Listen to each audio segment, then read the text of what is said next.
Hey everybody, this is Nick. We get a lot of questions about these Dutch bucket elbows. There's two identical elbows with each bucket.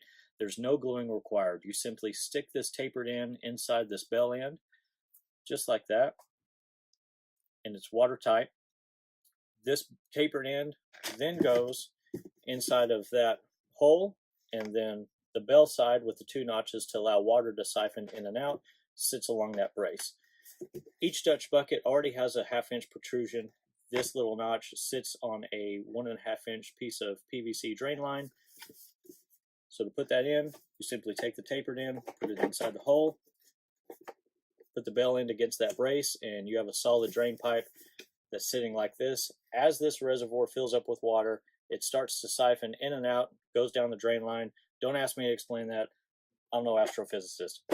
Anyway, at the end of the season, you can now take that apart, clean it all out, and there you go.